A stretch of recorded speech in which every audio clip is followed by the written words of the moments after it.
you why this matters to you and your organization. Okay. So this is 2013 census breakdown. Okay, you with me?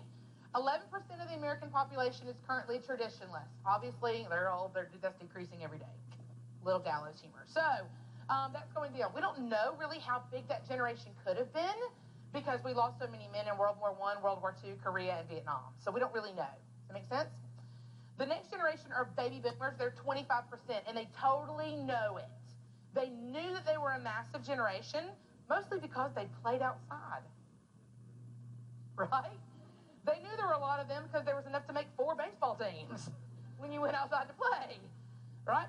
And also in their classrooms, it was not unusual for you to have a third grade classroom that was 40 people, 50 people. Like, you had large classrooms during that time because the swell couldn't keep up economically with being able to divide out. So they knew that they were a lot, and because of this, it made them extremely competitive. Do you encounter this with your boomers in your workplace? At DCH Hospital down in Tuscaloosa, they have a saying that their old nurses eat their young. Right? It's like the idea of, why would I give you anything that I know how to do, because you can work faster, you can lift more, and you'll do it for less money. Right? So I must destroy you. And you've seen this happen too, especially if you're a Gen X and Gen Y, which a lot of the population was. Like, we're not trying to be in charge, right? I just want to make more money, get more vacation days, and get out of here the minute I can. Okay? That's completely opposite than the generation directly prior.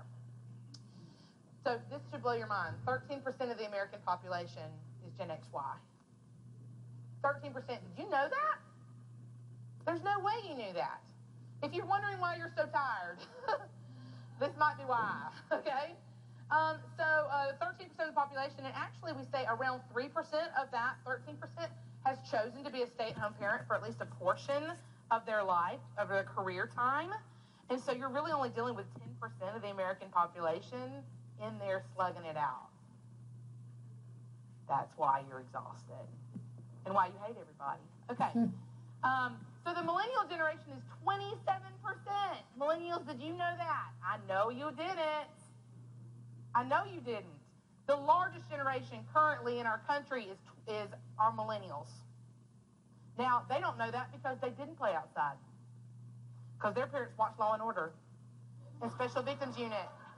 You know what I mean? And they're like, as a Gen X and Gen Y, my brother's actually in the back of the room, when we get turned loose, our parents would have no clue where we were for hours and hours and hours.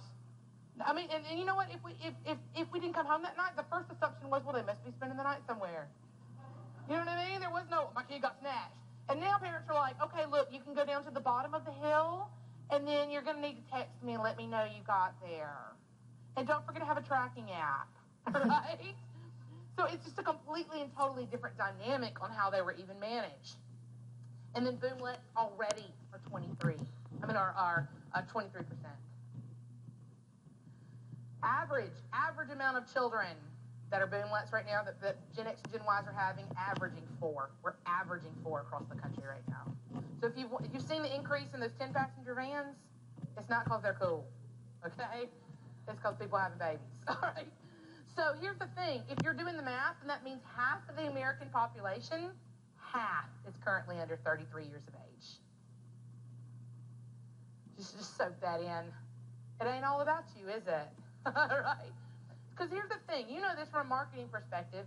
You have to make people loyal to you prior to them actually having any money. Prior to decision-making process, right? I'm going to give you the prototype example here is Apple. Long before any of those kids were able to afford a $1,500 laptop, they were making Mac cool and PC uncool, right?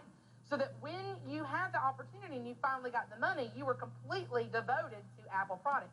And if you talk to millennials, overwhelmingly they will say they want Mac. They don't want anything else. They want Apple products, right? Occasionally you'll have a diverter, but not very often. They're mostly Mac people. And part why they would love to say that's because, they're young and they're thinking and they're artistic. It's because it was cool when they were watching TV. Make sense?